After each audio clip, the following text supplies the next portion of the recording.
She drove 4 hours through the dark to get home early and walked straight into her own nightmare. In her backyard, under her string lights, beside her rose garden that she planted with her own hands. Her best friend of 12 years stood in a white wedding dress, holding the hands of the man Imani Brooks had loved for 4 years. The wedding music was still playing when their eyes met, and nobody moved. If you've ever trusted someone completely, and had that trust turned into a weapon used against you, stay with me until the very end. Hit that like button and drop your city in the comments. I want to see how far this story travels. The drive back from Savannah was supposed to take 4 hours and 20 minutes. Imani made it in 3 hours and 52. She hadn't planned to leave early. Aunt Cheryl was stable. The doctor had used that word specifically, stable.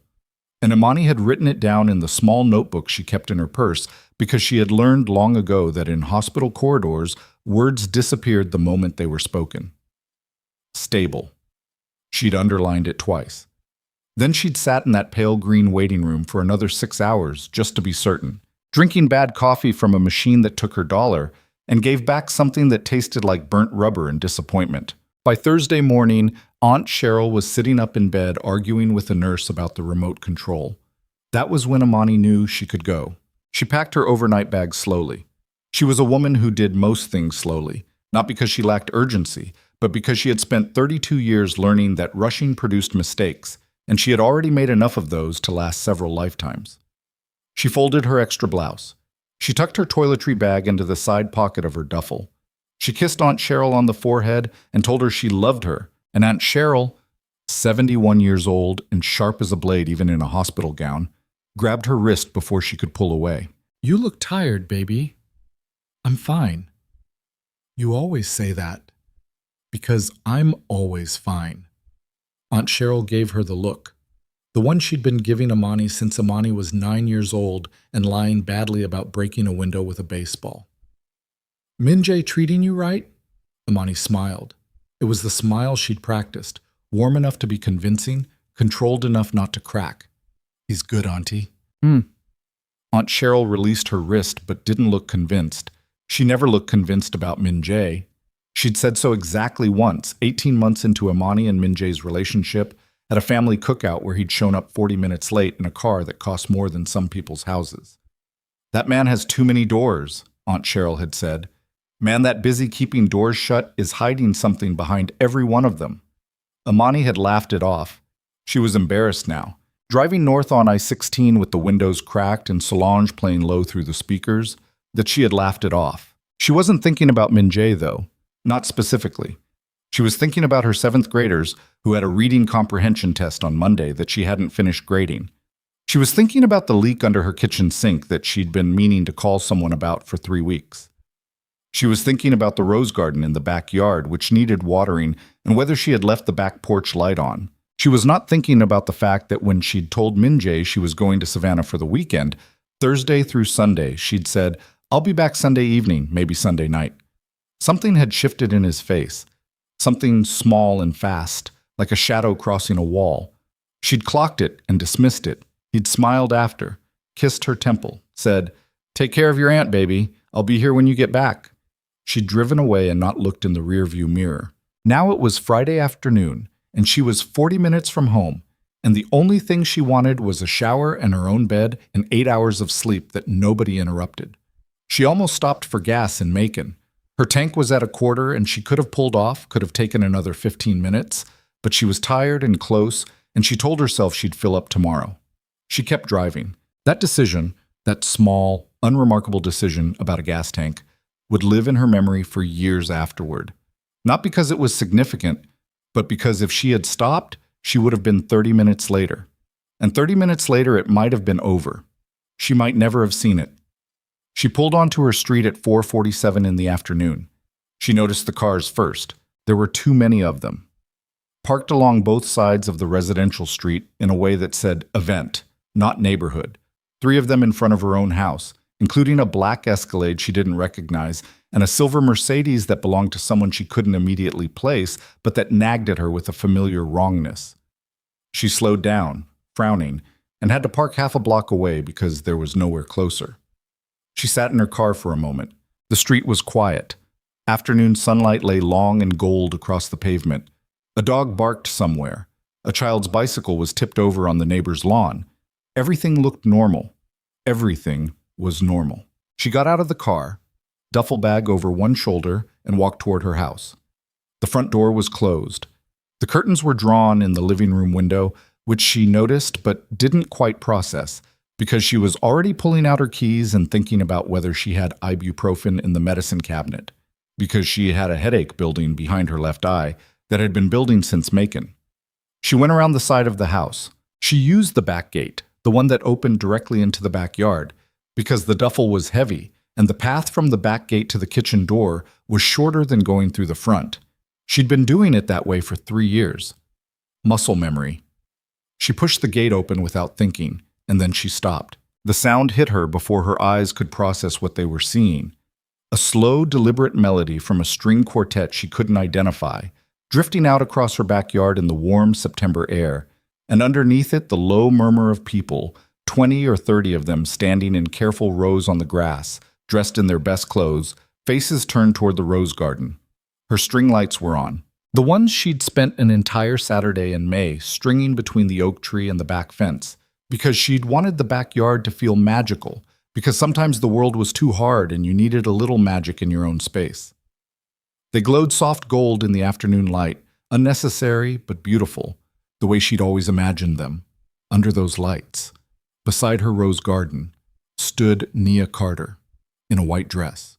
Imani's brain performed a function she would later recognize as dissociation, a clean, merciful split between the information arriving through her eyes and the part of her mind that was supposed to interpret it.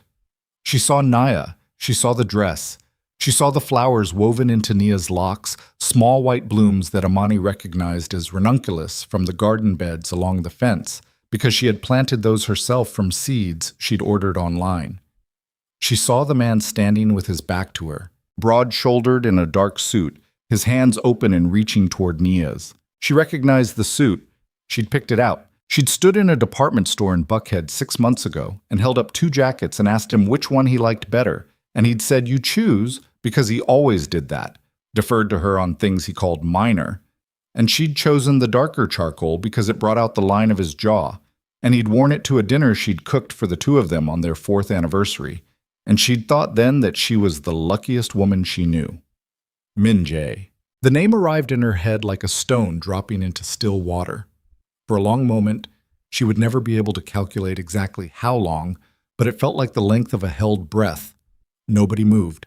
Then someone in the back row turned. An older woman, someone Imani didn't know, someone's relative by the look of her dress.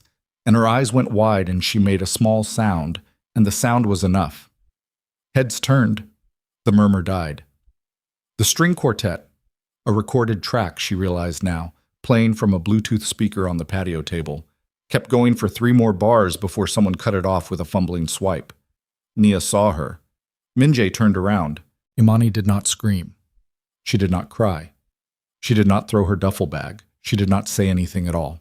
She just stood at the back gate of her own home, holding the strap of her bag, looking at the scene in front of her with an expression that she could feel but couldn't name. Not yet, not in the moment. Something that was all the wrong emotions arriving simultaneously and canceling each other out, leaving a surface that looked to everyone watching like absolute calm. Imani. Minjae's voice. Low, strained. He'd taken 1 step toward her and stopped. She looked at him. She looked at Nia. She looked at the guests who were now frozen in their rows, a tableau of caught people, each of them doing the math of their own complicity. She recognized 3 faces. 3 people she'd met through Nia, had dinner with, exchanged numbers with. All 3 of them had known. She could see it in the way not one of them could hold her gaze. She turned and walked back through the gate. She sat down on the side steps of her house, the steps that led up to the kitchen door, 4 wooden steps painted gray, with a chipped 3rd step she'd been meaning to fix. And she put her duffel bag down beside her, and she sat with her elbows on her knees and her face in her hands. She didn't stay like that long. Maybe 2 minutes. 2 minutes during which the backyard erupted in the kind of noise that disaster makes. Low voices, fast movement, the scrape of chairs, the particular silence of people trying not to be heard while fleeing. She listened to the sound of her backyard being vacated. She listened to car doors, engines, the crunch of tires on the street out front. When she lifted her head, the back gate was still hanging open, and the string lights were still on, and through the gate she could see her rose garden and the chairs and the scattered flower petals on the grass. One of the ranunculus blooms from Nia's hair had fallen near the gate.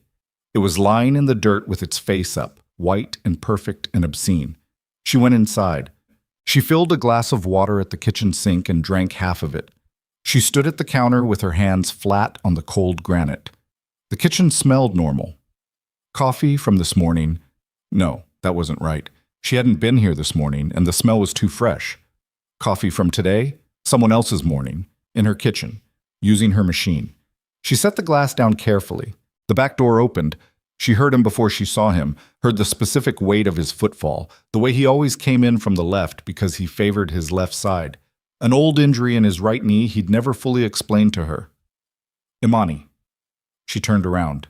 He looked the way men look when they are caught and know it. The skin around his eyes tight, his jaw rigid, his hands at his sides in the open position that men use when they are trying to appear non-threatening and failing. He was still holding Nia's flowers. Some of them. He didn't seem to realize it. He was looking at her with an expression she had never seen on him before. Kang Min-jae, who she had watched sit across a table from men who wanted him dead and not blink, was looking at her now with something very close to fear. She found that interesting. Imani, please let me. Don't. I need to explain. I said don't. He closed his mouth. She waited. She was doing the thing she always did in moments of extreme stress, the thing her mother had called going to the still place, a discipline that had nothing meditative about it, more like something structural, like a building's steel frame holding while everything else shook. She breathed. She stood flat on the floor. She kept her hands still. How long? She said. Not a question. An extraction. He looked at the floor, and that look told her more than the answer would, because the answer would come hedged, minimized, shaped to soften impact. The look told her the truth. Min-jae, how long? 14 months. The number landed like something physical. 14 months ago, she and Min-jae had been on a trip to New York. She remembered it clearly. A long weekend in November, a hotel in Midtown, dinner at a restaurant in the West Village that had a 2-month waiting list and was worth every minute of it. She remembered the exact restaurant because she had worn a green dress she'd bought specifically for that dinner, and he told her she looked beautiful, and she had believed him. She had completely and without reservation believed him, and he had already been sleeping with her best friend. Where? She said. What? Where were you? Where were you living? Were you... where? She could not make the question grammatically coherent, and she hated herself for it. There's an apartment. He said we have, and she watched him realize in real time what he'd said and what it revealed. I've been keeping it separate from everything, from us. It wasn't supposed to... Stop. She pressed her fingers to her temple. You have an apartment. Yes. With Nia. He didn't answer. You live with her. Imani, I'm asking you a direct question. You live with Nia Carter, yes or no? He looked at the wall.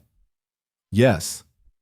She had been expecting it on some cellular level, in the way you can feel a blow coming even when you couldn't have known it was, and still it went through her. She gripped the counter edge behind her. The money, she said. What? The money I lent you, $11,000. Last March, you said it was for the Midtown property deal, the commercial thing. She stopped because she could see from his face exactly where $11,000 had gone. You used my money to set up a life with another woman. That's not... I intended to pay it back. You used my money. I know. My money. I know.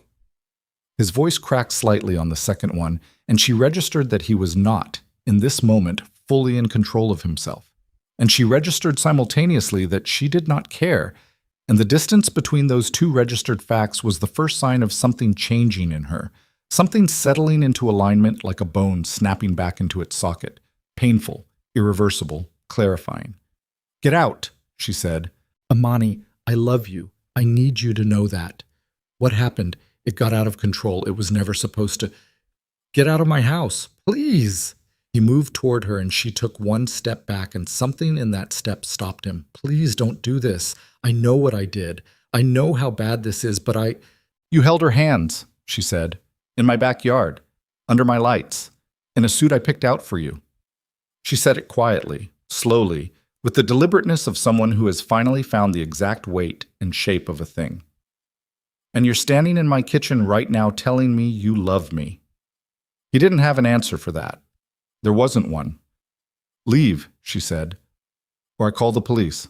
Something moved across his face at the word police. Something fast and reflexive that had nothing to do with the domestic situation and everything to do with who he was and what he did and what police meant in the architecture of his other life. She'd seen that response before, in small doses, and she'd explained it away every time. She didn't explain it away now. He left. She stood in her kitchen and listened to his car start and pull out of her driveway and disappear down the street. Then she went to her bedroom, sat on the edge of her bed, and did something she almost never did. She let herself feel it. Not the betrayal, not yet. That was too large and too structured to approach directly. But the smaller, more immediate things. The sound of wedding music in her own backyard. The flower fallen in the dirt at her gate. The specific image of Min Jae's hands reaching for Naya's, the gesture so practiced and deliberate that it meant they'd rehearsed it, stood in that spot before this day, and rehearsed how they would stand and how they would reach. In her backyard. She pressed the heels of her hands against her eyes. She sat like that for a long time. When she got up, she wasn't crying. She hadn't cried. She was aware of this fact in the clinical way you're aware of your own body doing something unexpected. Her eyes were dry, her jaw was tight, and her hands, when she lowered them and looked at them in the dim bedroom light, were absolutely steady. She picked up her phone. She had 37 missed calls, some from numbers she didn't recognize, a few from people she knew, her friend Renata, her colleague Darius, a parent from school who'd somehow heard something already, the way people do, one from her mother, who lived in Charlotte, and who she would call back when she could do so without her voice giving anything away. She scrolled to a contact labeled simply A. She pressed call. It rang once. Hey, Imani, I need your help, she said. Professional help. Avery. She paused. I think someone has been using my name. Silence on the other end. Give me 4 hours, Avery said. No preamble, no questions, no waste of time. That was who her cousin was. Avery Langston, 37, private investigator out of Decatur with a network that crossed into law enforcement in ways that were never quite official and always absolutely effective. Where are you? Home. Stay there. Don't let anyone in. And Imani, a pause. Don't move anything. Don't touch anything you don't need to touch. You understand? Yes, she said. She hung up. She sat down at her kitchen table and opened her laptop. She pulled up her banking app. She'd been doing a vague background-level accounting of herself. The way people do when they are busy and basically solvent and not looking for anything wrong. And now she looked directly, with all of her attention. The first thing she saw was a credit inquiry from 6 weeks ago. She hadn't applied for any credit 6 weeks ago. She kept looking. There was another one. Then a transaction from a bank account she didn't recognize but that had her name on it.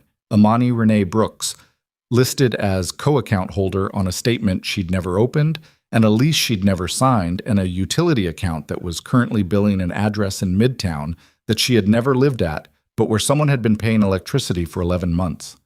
She sat very still. The lease. She clicked through 3 more screens to get to it, to the image of the document that had been faxed somewhere and scanned and attached to an account in her name. She zoomed in on the signature line, her signature, or something close enough to her signature that it had passed. The I in Imani, the particular loop in the B of Brooks, close enough to her handwriting that whoever had done it had spent time with her actual signature, had studied it, had practiced. She thought about the stack of paperwork she'd signed at Min Jae's request over the past year and a half. Loan applications. He'd called them investment opportunity forms. A property interest agreement she'd signed without reading carefully because he'd sat beside her and explained it in the warm, confident voice of someone who knew what they were doing and needed her trust. She had trusted him. She had signed 6, maybe 7 documents because he'd presented them in ways that made refusal feel like a failure of partnership. She understood now what those documents had been. She put the laptop aside and looked at the wall. After a long moment, she picked up her phone again. She typed a text to Nia Carter. A single word. Don't call me. Then she blocked the number. She picked up her notebook, the small one from her purse, the one where she'd written stable and underlined it twice. And she turned to a blank page and she started writing down everything she could remember. Every document, every amount, every date, every signature. Her handwriting was very even and very controlled, because her mother had made her practice handwriting as a child, the way some parents made their children practice instruments, for discipline and for legibility. And she was grateful for it now because what she was writing on that page was the first line of something, the first careful sentence of a case being built against a man who had believed, absolutely, that she would never figure out how to fight him. He didn't know her very well, which she found interesting, given everything. She had been teaching 7th grade for 9 years. Middle school, the age when children are most volatile, most self-deceived, most likely to believe that adults couldn't see through them. She had learned over 9 years that the most dangerous students were not the explosive ones. The explosive ones were easy. You could see them, track them, intervene before the damage was done. The dangerous ones were the ones who were quiet, who cooperated with the surface of things while running an entirely separate operation underneath. She had been that kind of student once. And Min-jae had made the mistake, the profound and irreversible mistake, of treating her like one of his business partners. People he managed through information control and selective disclosure, and carefully engineered moments of vulnerability. She wasn't his partner. She was the woman he had borrowed money from while sleeping with her best friend in an apartment they'd furnished with her stolen credit. She picked up her pen and kept writing. Outside, the string lights in the backyard were still on. She didn't get up to turn them off. She would need to see them eventually, would need to go back out there and look at what had happened in her space, her garden, the ground she'd broken and worked and planted herself. But not tonight. Tonight she sat at her kitchen table and wrote down every financial detail she could remember with the focused, meticulous attention of a woman who had been underestimated by people with far more power than Kang Min-jae and had outlasted every one of them. 3 hours and 20 minutes later, Avery's car pulled up in front of the house. Avery Langston was 2 inches shorter than Imani, with close-cropped natural hair and the particular stillness of someone who spent a lot of time watching things before they spoke about them. She came in through the front door, looked at Imani sitting at the kitchen table with her notebook and her cold cup of coffee, and sat down across from her without saying anything for a moment. Then, "Show me." Imani turned the laptop around. Avery looked at the screen for a long time. She scrolled. She clicked. She did not make any sounds of surprise because Avery rarely made sounds of surprise. She dealt in information for a living and had trained herself to receive it without reaction, which Imani had always found both impressive and slightly unnerving. She pulled out her own phone, took photos of specific screens. "How many documents do you think you signed?" she asked. "I wrote down everything I remember, at least 6, maybe 8. "Over what time period?" 18 months? Maybe more." Avery looked at her. "Imani, I know. This isn't just infidelity. I know. What he's done with these accounts, if what I'm seeing is what I think it is, this is identity fraud, financial fraud. This is federal territory depending on how the accounts were structured." "I know," Imani said. Avery was quiet for a moment. "What do you want to do?" Imani looked at her notebook. At the even lines of her own handwriting, every detail she remembered laid out in sequence, beginning with the first document and ending with what she'd found tonight. 18 months of her life, compressed to 2 pages of careful script. "I want to know everything," she said. "Before I do anything, I want to know the full picture. I want numbers, account numbers, amounts, dates. I want everything attached to my name that I didn't authorize." "I can have the financial picture in 48 hours, Avery said. "The rest, the criminal side. I've got a contact at the FBI Financial Crimes Unit. Nothing official until you're ready, but he can tell me what we're looking at." "Do it." Avery nodded, started to stand. "Avery?" Imani looked up. "He's not just a businessman. You know that, right?" A pause. "I've suspected it. I need you to be careful, not afraid, just careful." Her cousin looked at her steadily. "He should be the one who's careful," she said. After Avery left, Imani sat alone at her kitchen table. The house was very quiet. The refrigerator hummed. Somewhere outside, a car went past. The clock on the microwave read 11:23 p.m. Her phone lit up with a message from a number she didn't immediately recognize, and then she did. It was Nia's second number, the one she used for business calls, the one Imani knew about because they'd been best friends for 12 years, and she knew most of Nia's numbers the way she knew most of Nia's fears and habits and weaknesses. Imani, please. I know you won't believe this, but I'm sorry. I need to explain, please. She looked at the message for a long time. She put the phone face down on the table. She went to bed. She did not sleep, not really. She drifted in and out of something that felt like sleep's outline, hovering at the surface, her mind running calculations she couldn't stop. 14 months. An apartment. 8 documents. Her own name on accounts she'd never opened. And underneath all of it, persistent as a splinter, the image of those hands reaching across the garden, the practiced ease of it, the way it looked like something that had been real for a long time. How many dinners had she cooked while they were doing this? How many times had she sat across from Nia at a restaurant and laughed and shared and confided? How many times had Minjae held her while he was holding 2 lives simultaneously and finding it manageable? She pressed her face into the pillow. She thought, I am going to need to be smarter than both of them. Not angrier, not louder, smarter. Because rage was understandable, but it was also traceable. It left marks. It made you sloppy. She had watched her mother be angry once, really devastatingly angry, at Imani's father when Imani was 11. And she had watched how that anger had been turned against her mother in every room where they had to be in the same space. Anger was a gift to the person who'd hurt you. She turned onto her back and stared at the ceiling. Smarter, she thought again. And then, underneath that thought, quieter and more fundamental, the thought that would drive every decision she made for the next several weeks. He built this on the assumption that I would never look. She closed her eyes. He was wrong. In the morning, before she'd even made coffee, her phone rang with a number she recognized. Nia. Not the second number this time. The main one. The number Imani had saved under Nia BFF for 9 years. A label she'd never changed because you didn't think to change things like that when you trusted someone. You just let them accumulate. She stared at it ring. On the 4th ring, she answered, Imani. Nia's voice was raw, the particular texture of someone who hadn't slept and had been crying. Please, I know there's nothing I can say, but I need you to understand that it wasn't planned from the beginning. It happened, and then it got out of control and I tried to end it. And when was the wedding supposed to happen? Imani asked. Silence. Nia. Harder now. When was it planned for? Because you were using my backyard, my lights, my garden. On a day when everyone thought I was going to be in Savannah until Sunday. So I want to know, how long has this been planned?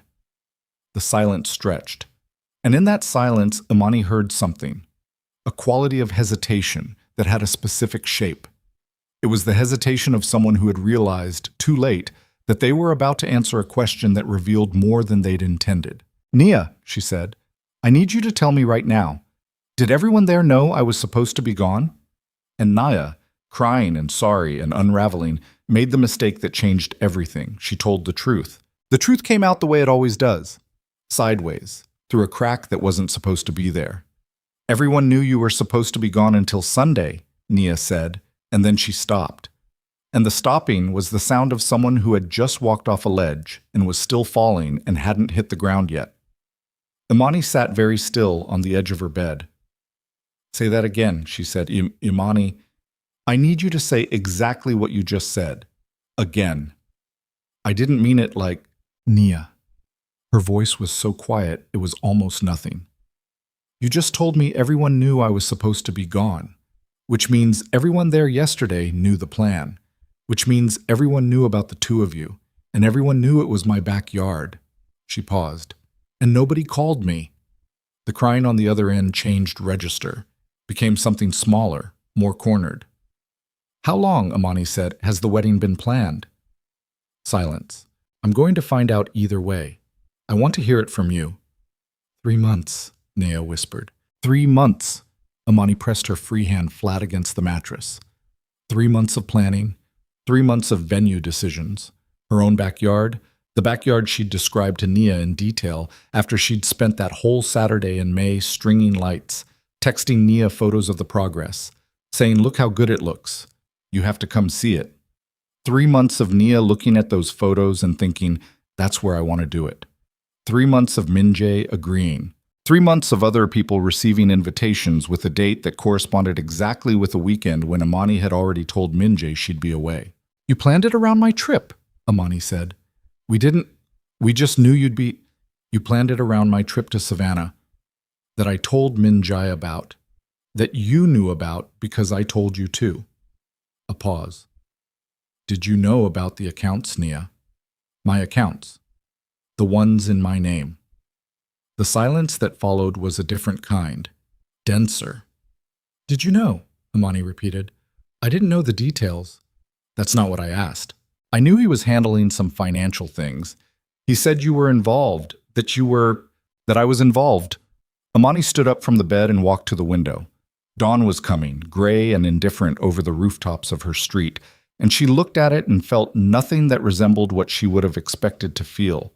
No collapse, no dissolution, just a cold and clarifying rage that was still in the process of organizing itself into something useful. "He told you I was a part of it, and you believed him." "I wanted to believe him, because it was easier. Imani, I don't want to know what you were." She cut it off clean. "I want to know one more thing. The apartment. Did he tell you how he paid for it?" Silence. "Nia." "He said he had investors." "He had one investor," Imani said. "Me. $11,000 that I thought was going into a commercial property deal. It went into an apartment where you've been living with my boyfriend for 14 months. She waited one beat. "I want you to understand that I'm not telling you this because I want you to feel bad. I'm telling you because you're going to be asked about it under oath. And I want you to think carefully about whether you want to keep protecting a man who used both of us." She hung up. She stood at the window for another moment. Then she went to the kitchen and made coffee and drank it standing over the sink because she could not yet sit in her kitchen and feel comfortable. The kitchen still carried yesterday's air, the smell of someone else's morning. She had a lot to do. She started by showering, because she'd learned early that clarity lived closer to the surface when the body was clean and fed.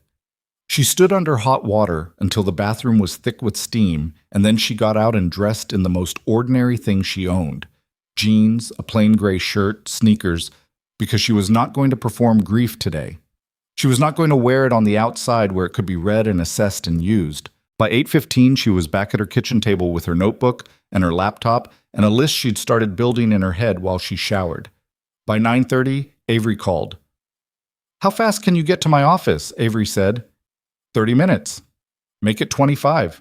Avery's office was in a converted Victorian in Decatur that she shared with 2 other investigators and a paralegal named Joyce, who was older than everyone and kept the whole operation from flying apart.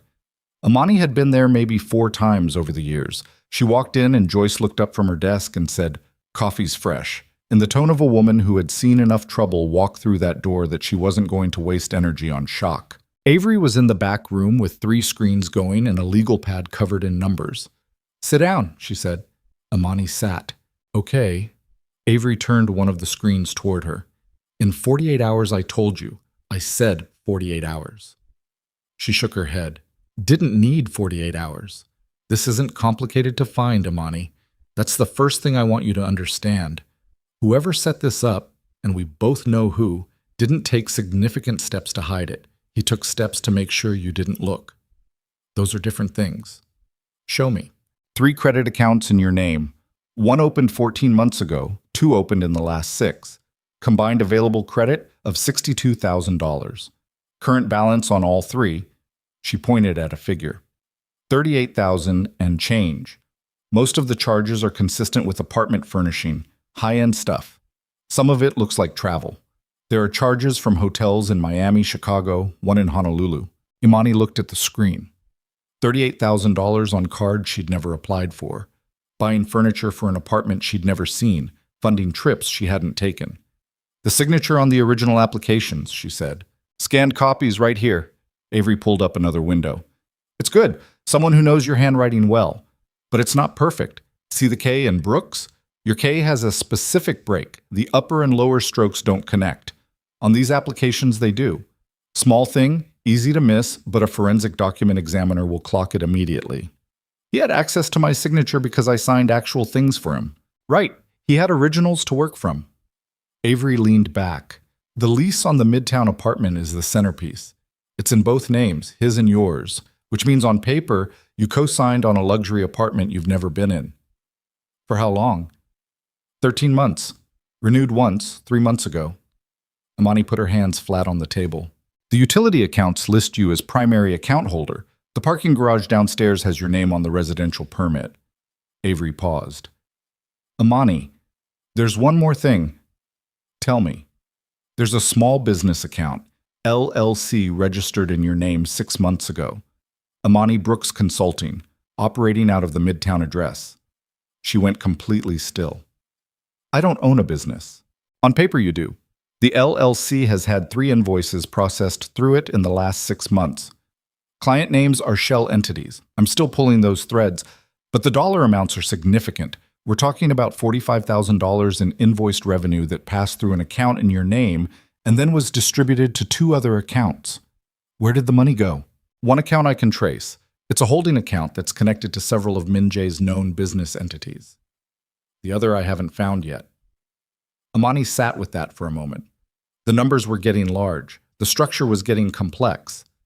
This wasn't something a man did accidentally or in the heat of passion. This was built.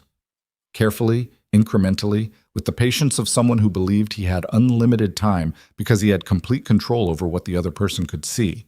He used me as a vehicle, she said. Yes. For money movement. That's what it looks like. Which means this might not just be fraud. This might be connected to his other operations. Avery said it carefully. Yes. My contact at the Financial Crimes Unit, he's not officially involved. This is purely informal at this point. But I described the structure to him without names, and he said the LLC invoice pattern is consistent with money laundering methodology. Specifically, service-based businesses are commonly used because the revenue is difficult to verify. Imani breathed out slowly. So he used my name to clean money? Possibly. We need more evidence before we can say that definitively, but the structure exists. Avery looked at her directly. Which changes what you're dealing with. This isn't just a cheating boyfriend who forged a few signatures. If there's laundering involved, that pulls in federal jurisdiction. And it means Min Jae has a very strong incentive to make this problem disappear before it gets to that level. Does that mean I'm in danger? Avery was quiet for a moment too long. I don't think so, she said. Not yet. Because he doesn't know how much you know. As of yesterday, you walked in on a wedding. He knows you found the apartment information. He has to assume that from your conversation. But he doesn't know we've pulled the accounts. He doesn't know about the LLC.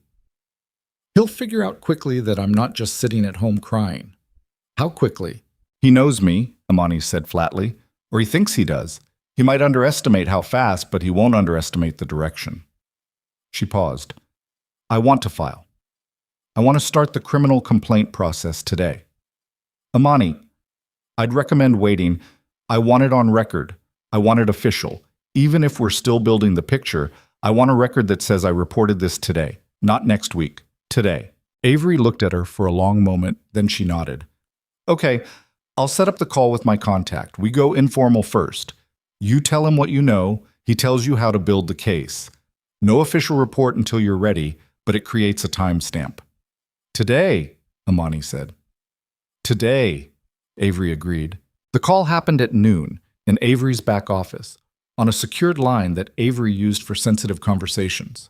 The contact's name was Reeves. He didn't offer a first name and Imani didn't ask.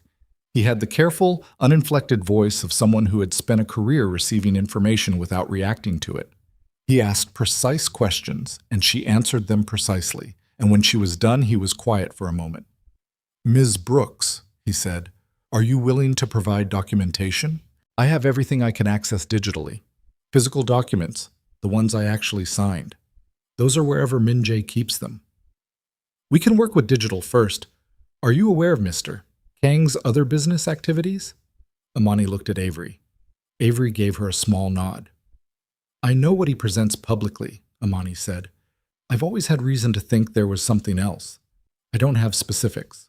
That's actually useful, Reeves said. The fact that the accounts are structured the way they are, and that you were kept uninformed, positions you clearly as a victim. That's important for how this moves forward. A pause. I want to be honest with you. If what your investigator described is what it appears to be, this is larger than a personal fraud case. There may be interests here that are beyond what a local complaint can address. Are you prepared for that? She thought about Min Jae's face last night, the fear she'd seen there and how new it was, and how it told her that in 4 years she had never truly been looking at someone afraid. She'd been looking at someone performing approximations of every emotion while the real architecture of his life operated behind it. Yes, she said. After the call, she sat in Avery's office for a few minutes without speaking. Avery gave her the space, busied herself with the legal pad. Then Imani's phone rang. She looked at the screen. Min Jae. She held the phone until it stopped. He called again 30 seconds later. She declined it. A text came through 30 seconds after that. We need to talk, not about us, about something else. There's something you need to know before this goes further. Please call me back. She read it twice, showed it to Avery. Avery read it. He knows you're moving. He's trying to get in front of it. He might also be trying to find out what you have. I know. She put the phone in her pocket. Let him wonder. She drove home in the early afternoon. The street was quiet. Her house was exactly as she'd left it, which shouldn't have surprised her but did, slightly. She'd half expected something to be different, some physical manifestation of how different everything was. The house looked ordinary. It looked like a house where nothing had happened. She went inside, sat down at the kitchen table, and made herself eat something. Eggs, fast, barely seasoned, the cooking of someone going through the necessary motions of maintenance. She ate standing over the stove because the kitchen still felt occupied, and she wasn't ready to take up space in it normally. She was washing the pan when she heard the knock. Front door, 3 sharp raps. The knock of someone who'd decided on the way over that they were going to be heard. She dried her hands. She went to the door and opened it. Nia Carter stood on her front porch in a sundress and flat sandals, eyes swollen from a night of crying, hair pulled back in a way that looked hastily assembled. She was holding her own arms across her chest, a posture Imani recognized from 23 years of knowing this woman. It was what Nia did when she was terrified and trying to look smaller. They looked at each other. I told you not to call me, Imani said. I know. That applied to showing up here too. I know. Nia's voice cracked immediately. Imani, I can't do this over the phone. I need to say this to your face. I don't need to hear it. Please. Imani looked at her. The rational part of her brain, the part that Avery had activated this morning, the part running the case, said close the door. But something else, older and more complicated, the 12-year sediment of a friendship, said look at her, see her, not for her sake, for yours. She stepped back and let Nia in. They sat at the kitchen table, the same table where Imani had sat last night writing down every detail in her small, careful handwriting, and the wrongness of Nia being at that table was physical. Imani felt it in her shoulders, a stiffening that didn't go away. Nia talked.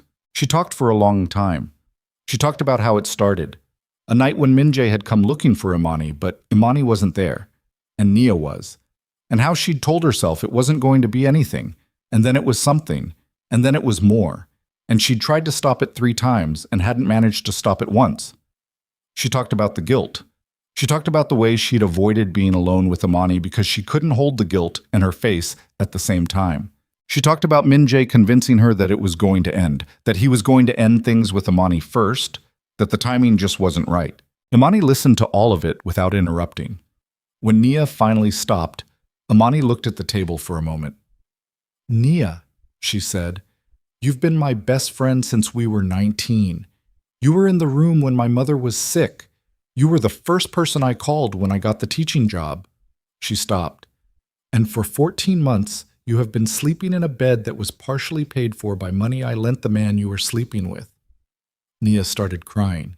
I don't want to hear about guilt, Imani said, because guilt would have stopped you. Guilt would have made you call me at month 2 and say, Imani, there's something you need to know. What you had wasn't guilt. What you had was discomfort. And you managed the discomfort by telling yourself a story where what you were doing was complicated and hard instead of what it actually was. I know. What did you think was going to happen? Imani looked at her directly now. Did you think you were going to get married in my backyard and then just… What? Never tell me? Was I going to keep being your best friend from a distance while you lived the life you built on my credit? He said… Nia stopped. He said what? Nia looked at the table. He said you'd eventually move on. He said you were strong and you'd be fine. He made it sound like you were already pulling away anyway, that you weren't really committed. Imani felt something move through her chest. Not pain exactly, but the close relative of it, the sensation of a gap appearing where something solid used to be. He told you I wasn't committed, she said. He said you seemed disconnected lately. And you believed him. Nia said nothing. Because it was convenient to believe him, Imani said. Not loudly. The quieter she got, the more space her words took up. Because if I was already pulling away, then what you were doing was almost kind. Is that right? You were almost doing me a favor. No, that's not… How long have you wanted what I have, Nia? The question landed and sat there. Nia's face went through three things in rapid succession. Denial, something cracking underneath the denial, and then the raw, unprotected thing underneath that. That's not what this is, she said, but her voice had lost its footing. Your words, remember? Imani said, not mine. I didn't say anything. I'm asking. Nia pressed her hands over her mouth.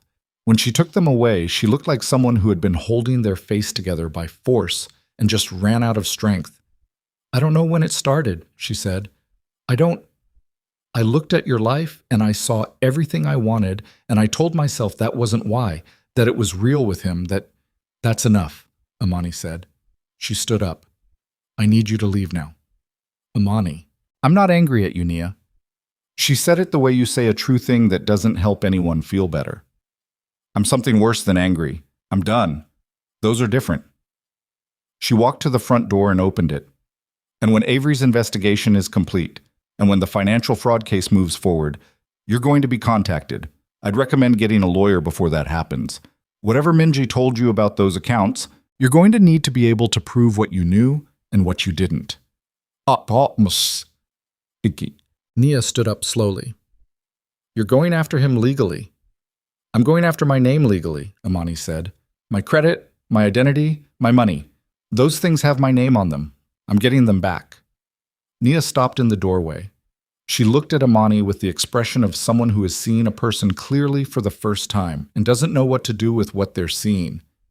He's not going to let this go quietly. I know. He has people, Imani. You know what I mean. I know what he has, Imani said. I watched him for 4 years. I saw things I explained away. I signed things I didn't read. She looked at Nia steadily. He built this because he counted on me not looking. That was always his one real mistake. Nia left. Imani closed the door and stood in the quiet hallway of her own house. She breathed in once, slow. Then she went back to the kitchen table, opened her notebook, and kept building the case. That evening, Avery called with something new. Her voice had that tight, controlled quality that Imani had learned meant significant information. The second account, Avery said, the one I couldn't trace this morning, I found it. Whose is it? A pause. It's in Nia's name, Avery said. She's been receiving payments from the LLC, 14 months, regular transfers, not large individually, $1,500 a month, but it adds up. Imani sat very still. $21,000. Nia had received $21,000 from a company operating under Imani's name. She told me she didn't know the details, Imani said. She knew enough to provide a bank account, Avery said. The room felt different. Not the room. Everything felt different. The whole texture of the past 14 months, which had been bad enough when it was passion and betrayal and the predictable wreckage of desire, but was something else entirely now. Something colder. Something that had required cooperation, planning, sustained and deliberate choice. Avery, she said. Yeah. File everything. I'm ready. The line was quiet for a moment. Once we do this, Avery said, it starts moving. You understand? This won't stay quiet. Min-jae will know within days, maybe hours. I know. And his people, I know. Imani pressed the phone against her ear. File it. Avery exhaled. Okay, I'll have it submitted to the federal contact by morning. Imani... She stopped. What? My contact mentioned something else. Off the record, he said that Min-jae's organization has been on a watch list for 18 months. They've been building something larger, and they were waiting on a specific piece of financial documentation to move forward. A pause. The LLC. The one in your name. He thinks it might be the piece they needed. Imani closed her eyes. She'd been used as the key, not just as a cover, as the actual mechanism.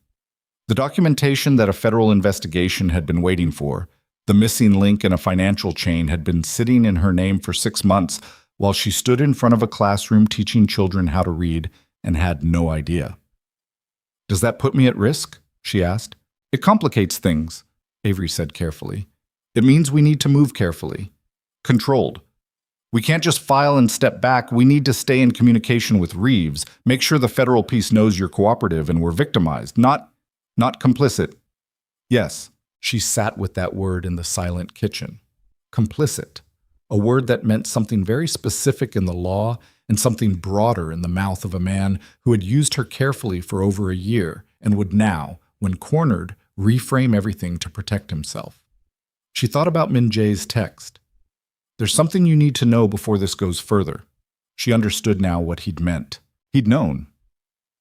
Maybe not the full picture, maybe not the federal dimension, but he'd known that what he'd built with her name was about to become a liability. He'd wanted to get in front of it, to reach her before the evidence was formalized, to reframe it, to offer something in exchange for her silence, to make her an offer that required her to be afraid. He'd miscalculated and he'd keep miscalculating because the version of Imani he knew was the version she had been comfortable showing him. Warm, trusting, inclined toward care. That woman existed, but she wasn't. That woman existed, but she wasn't all of what Imani was. She put the phone down and sat in the kitchen until the light outside went fully dark. And she did not turn on the lamp, and she did not move from the chair. She sat in the dark, and she let herself feel the full dimension of it. Not just what had been done, but the architecture of it, the precision required to do it. You didn't build something like this in a moment of weakness or passion. You built it with intention, with patience, with the specific coldness of someone who looked at another person and saw utility. He had looked at her and seen a signature. That was what she kept coming back to. 4 years. 4 years of dinners and weekends and small domestic intimacies. The way he took his coffee, the specific spot on his left shoulder she'd learned to press when he was tense, the sound of him moving through her house in the early morning. And underneath all of it, running parallel, he had looked at her name and seen a tool. She got up and turned on the kitchen light and went to bed. She did not sleep well, but she slept. By 7 the next morning, Avery had submitted the documentation package to Reeves. By 7:15, Imani's phone had 2 missed calls from a number she didn't recognize and 1 from Min-jae. By 8, she was dressed and eating toast she didn't taste and reading through the email Avery had forwarded. A summary of everything submitted, everything documented, everything now officially part of a federal inquiry that had a file number and a timestamp and her name attached to it as victim, not participant. That word again. Victim. She was trying to make peace with it. At 8:40, Min-jae showed up at her door. She saw him through the peephole before she opened it, standing on her porch in a dark jacket, no tie, which was unusual for him. His hands were in his pockets. His jaw was set. He was doing the thing he did when he was controlling something internal, the stillness that she'd always read as composure and was only now recalibrating as suppression. She opened the door. He looked at her. Something moved in his expression when he saw her face. She didn't know what it was, whether it was the sight of her without any performance of softness, or whether it was something he'd been told, some information that had reached him. "We need to talk," he said. "You said that last night. I mean it differently this morning." She stepped back and let him in, not because she trusted him, because she wanted to see what he'd been sent here to do. He followed her to the kitchen. He didn't sit down, stood on the other side of the table with his hands still in his pockets. and she stood at the counter with her arms crossed, and they looked at each other across the table's width. The way two people look at each other when the ordinary geography of a relationship has been cleared away and what's left is just the structure underneath. "I know you've been talking to someone," he said. "Have I?" "I know you've pulled financial records. I know you have. Someone working on your behalf." He paused. "I'm not here to fight you, Imani. I'm here because I need you to understand what you're walking into. Tell me." "The accounts, the LLC." He stopped. "There are things connected to those that go beyond beyond us, beyond what happened between us." He exhaled, controlled. "If you push this, if this goes into federal channels, it doesn't just come down on me. It comes down on a structure that has people in it who are not going to tolerate exposure, people who don't negotiate." She looked at him steadily. "Are you threatening me?" "No." And the way he said it, fast, sharp, with something she didn't expect in it, sounded almost like the truth. "I'm warning you, there's a difference. From where I'm standing, the difference is small. Imani." He pulled one hand out of his pocket and set it flat on the table. "I made a mistake. Many mistakes. I know what I did and I know what I took from you, and I'm not going to stand here and ask you to forgive any of it. But I need you to know that the LLC, the financial structure, that isn't just mine. There are partners, silent partners. And if federal investigators start pulling that thread, those partners are going to look for where the exposure came from. And you think it came from me. They'll think it came from you because it's your name on it." She held very still. "You put my name on something that could make other people want to hurt me," she said slowly. "And now you're standing in my kitchen telling me to back off, to protect myself. From the thing you built." He didn't flinch from it. She'd give him that. "Yes," he said. "Get out," she said. "Imani, I heard what you came to say. Now get out of my house." He left. She stood at the kitchen counter and pressed both hands flat on the granite and breathed through her nose. Once, twice, she was not going to shake. She was not going to let the warning land the way it was designed to land, in the soft tissue of her fear spreading. She called Avery. "He just left," she said. "What did he say?" She told her. All of it, word for word, the way she'd trained herself to relay information, clean, sequential, without editorializing. Avery was quiet for a moment. "He told you there are other parties connected to the LLC. His words were silent partners. That tracks with what Reeves suggested. This is bigger than Min Jae." Another pause. "Imani, Reeves needs to know about this conversation. That Min Jae came to your home and issued what amounts to a veiled threat. That's important. That's actually very useful." "Why useful?" "Because it means he's scared enough to come to you himself instead of just waiting. That's not someone in control of the situation. That's someone who's running out of options." She processed that. "Call Reeves. Tell him everything." Already pulling up his contact, Imani... A pause. "Don't open the door for Min Jae again. Whatever he tells you he wants to say." "I know." She hung up and refilled her coffee cup and stood at the window looking out at the front street. A woman she recognized from 2 houses down was walking a dog. The mail truck was making its way slowly up the block. The world was doing what the world always did, proceeding with complete indifference to the fact that her entire life had been structurally compromised. She drank her coffee. She was still at the window when her phone rang with a number she didn't recognize. Not Min Jae's, not anyone in her contacts. She answered it because Avery had told her to document everything, and that meant answering things you didn't recognize. "Ms. Brooks." A woman's voice, formal, measured, with the particular cadence of someone who chose each word with professional care. "My name is Sandra Vale. I'm an attorney. I've been retained by parties connected to certain business arrangements that I believe intersect with your current situation." Imani set her coffee down. "What parties?" "I'm not at liberty to disclose the clients, but I've been asked to reach out to you directly because my clients believe there's been a misrepresentation, that you've been misled about your role in certain financial instruments, and they want you to know that they have no interest in any legal exposure attaching to you personally." "Why are you calling me instead of my attorney?" A brief pause. "You have retained an attorney." "I have representation," Imani said. It was technically true. Avery operated closely enough with legal counsel that it functioned as representation. Anything further should go through them. Of course, I just wanted to personally assure you that my clients have no— Who retained you? Imani said. Not the clients. I know you can't tell me that, but I want to know who made the call this morning that ended with you dialing my number. Silence. Was it Minjae, she said, or was it one of the silent partners? The pause that followed was exactly long enough to answer the question without answering it. I'll route all further communication through your representative, Sandra Vale said, and hung up. Imani stared at her phone. Someone had moved faster than Minjae. Someone above him in the structure had decided to try a different approach.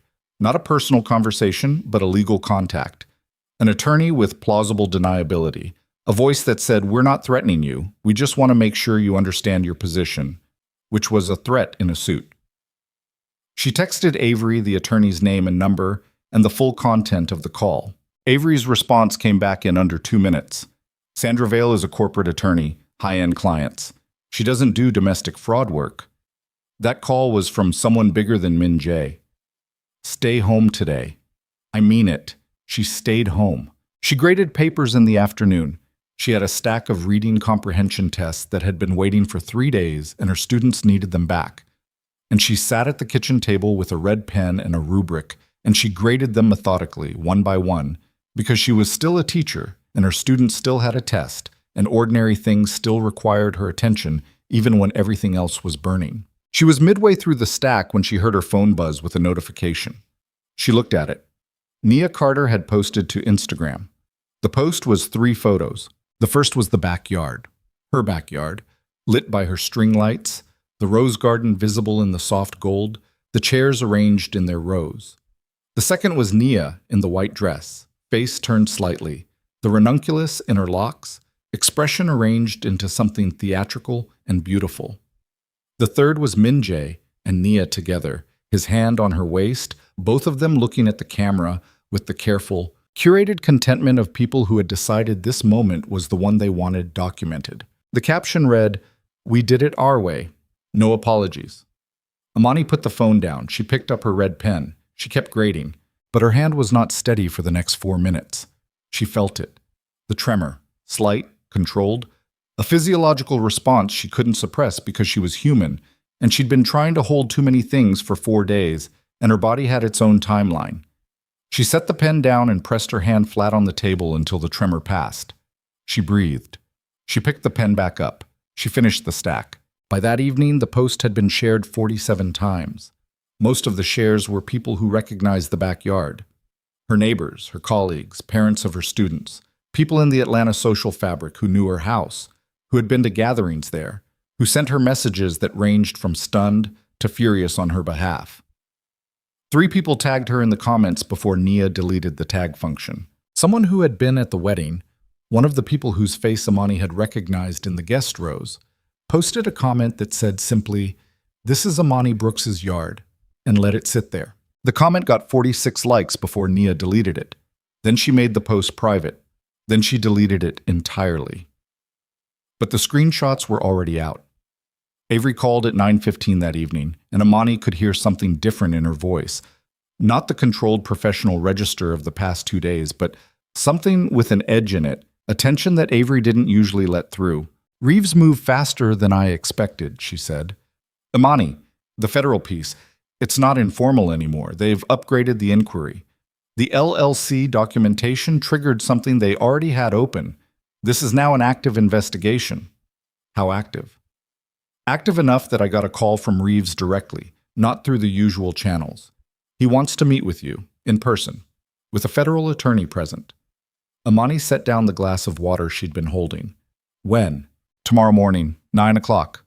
"Where?" "Downtown, federal building on Spring Street." Avery paused. "Imani, this is beyond what I usually operate in. I need you to understand that. Whatever I've been doing for you these past 2 days, this is a different category now." "Are you telling me you're stepping back?" "No, I'm telling you that tomorrow morning you're going to need an actual attorney in the room. I've already called someone. Marcus Webb, You don't know him, but I do. He's the best white-collar defense attorney in Atlanta who also does victim representation. He's agreed to be there. Defense attorney? Victim with your name on financial instruments used in what may be organized criminal activity. You need defense framing even as a victim because the prosecution side will want to establish clean separation and your attorney needs to make sure that separation is iron. A pause. This is manageable, Imani, but it requires the right room with the right people. Okay, she said. Okay? I said okay, 9 o'clock, I'll be there. After she hung up, she sat with the quiet house and the glow of the kitchen light and the stack of graded papers still on the table. And she thought about her 7th graders who would pick those tests up on Monday morning and who had no idea their teacher had spent the week discovering that her identity had been borrowed for purposes she hadn't agreed to by people she had loved. She thought about Naya posting those photos. No apologies. She thought about Min-jae standing in her kitchen that morning with his hand flat on the table saying they'll think it came from you. The specific construction of it, the they, the distance he'd created between himself and the threat by naming it as someone else's. A man who was already building the story he'd tell about this later, positioning himself as the one who had warned her, the one who had tried to protect her, the one who was also a victim of structures larger than himself. She was not going to let him have that story. She went to her bedroom and got out the formal blazer she wore for parent-teacher conferences. Dark blue, well-fitted, the one that made her look like exactly what she was, which was a woman who took things seriously and expected to be taken seriously in return. She hung it on the back of the chair by her dresser. She set her alarm for 6.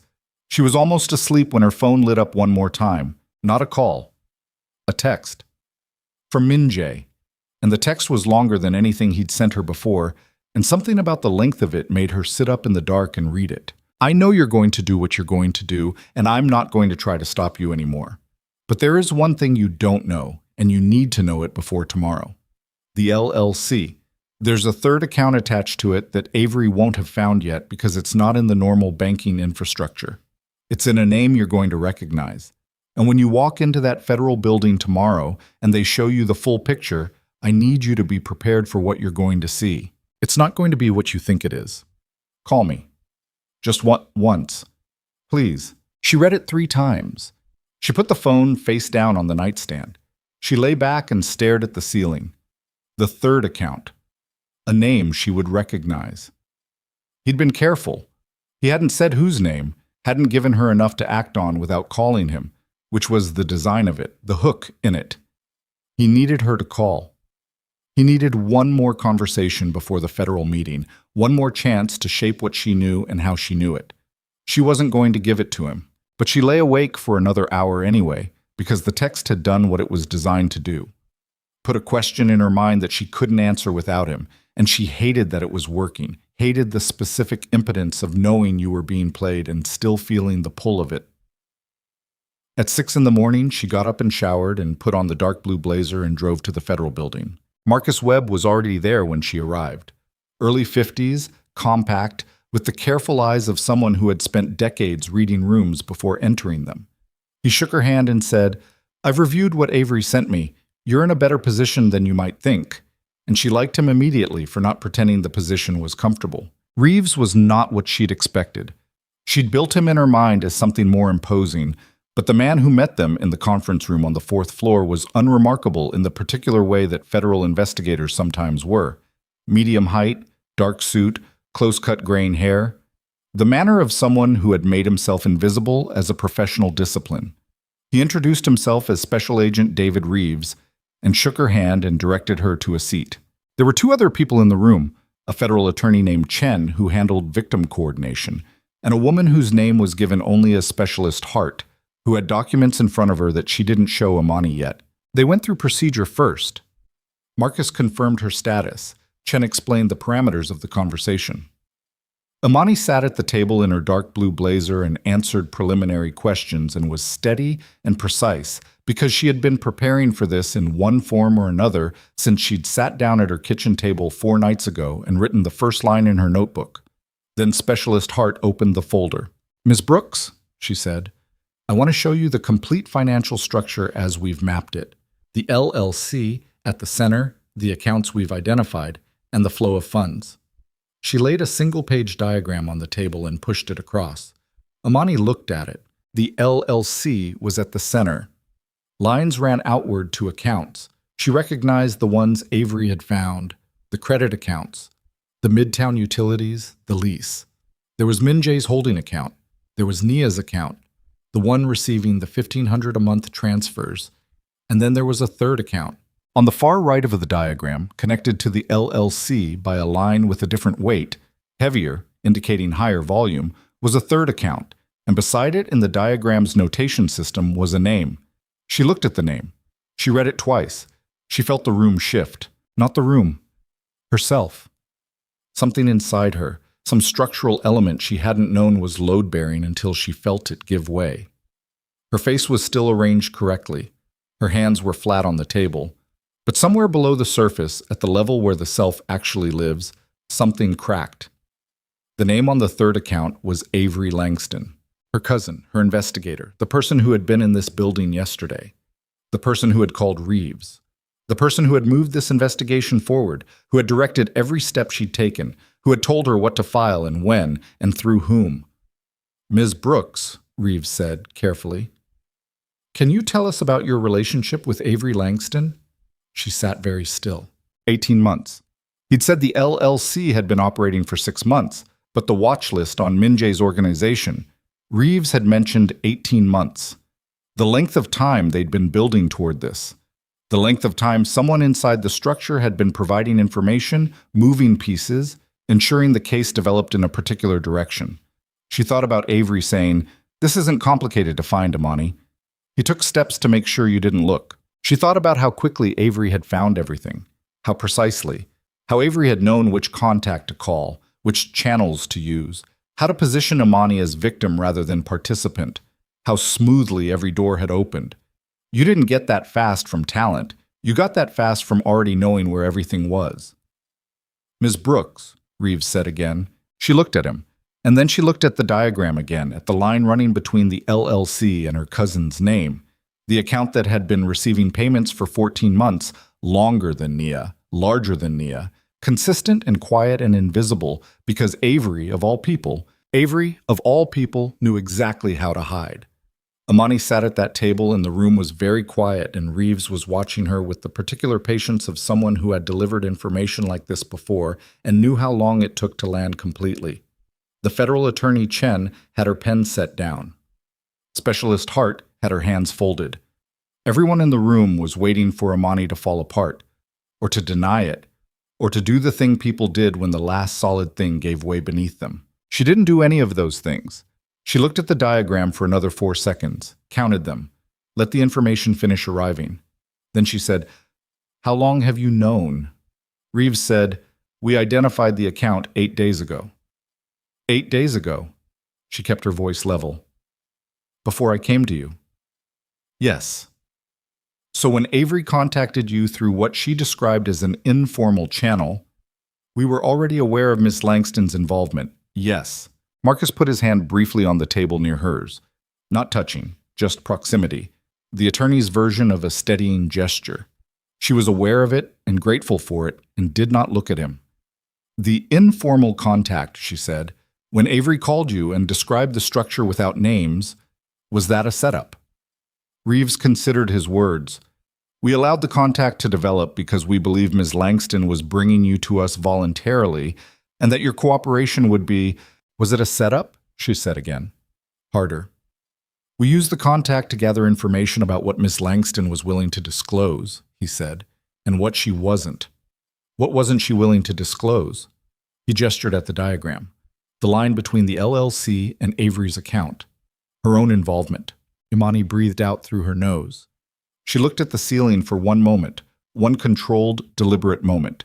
And then she looked back at the diagram and began the process of rebuilding her understanding of the past 4 days from the ground up. Avery had called her. Avery had come to her house. Avery had taken photographs of the financial screens. Avery had directed her to file. Avery had introduced her to Marcus, who was sitting beside her right now, and Imani looked at Marcus and said, "Did you know?" Marcus met her eyes. "I was told there was a complexity in the case I'd be brought up to speed on when we arrived. I didn't know the specific nature until this morning. But you knew there was something. Yes, she filed that. Filed it and kept moving because she couldn't stop here. Couldn't afford to let the betrayal of any single thing become the event she was living in. She had to keep thinking. What does Avery's involvement actually mean, she said. Legally, for me. Chen spoke for the first time. Your position as victim is unchanged. The account in Ms. Langston's name doesn't alter your status. You didn't authorize any of this, and we have documentation establishing that. But it does complicate the narrative of how you came to us, and it raises questions about what information may have been managed or shaped before it reached us. Managed, Imani said. You mean she brought me here in a specific direction. We believe she was attempting to control the exposure, to position herself on the right side of it before we moved. To use me as her own cover. Nobody in the room disagreed. She sat with that. Min Jae's text. A name you're going to recognize. He'd known. He'd known about Avery and he'd tried to warn her, and she'd lain awake for an hour reading it as manipulation, as the next layer of his attempt to control her, and had driven to this building and sat down and been shown the thing he'd tried to tell her. She needed to know how much of the past 4 days was real. The financial information Avery found, she said, the credit accounts, the lease, the LLC, is it accurate? Yes, Reeves said. The documentation is legitimate. We've independently verified it. So she gave me true information. She gave you true information selectively. The picture she provided was accurate as far as it went. She omitted her own account and directed me away from it. She structured your attention toward Min Jae's exposure and Nia Carter's involvement, which are both real, but not complete. Imani looked at the diagram again. The line to Avery's account was heavier than the others. Higher volume, more money than Nia, more than the credit accounts. She looked at the notation beside it and saw a number, and the number was $91,000. 14 months of payments, $91,000.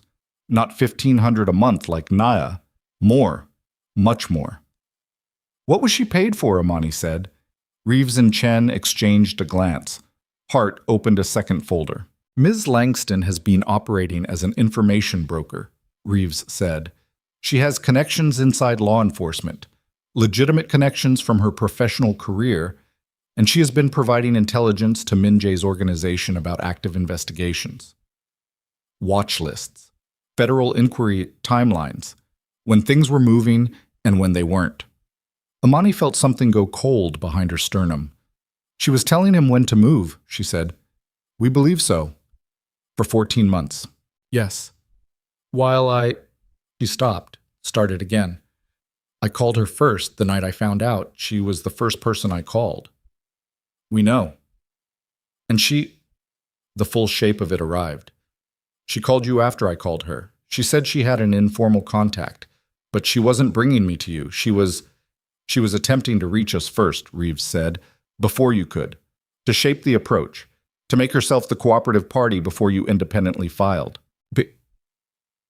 Because if I filed independently, without her, the account would have surfaced, and she couldn't control it. That's our assessment, yes. Imani pressed her hands flat on the table. Hard.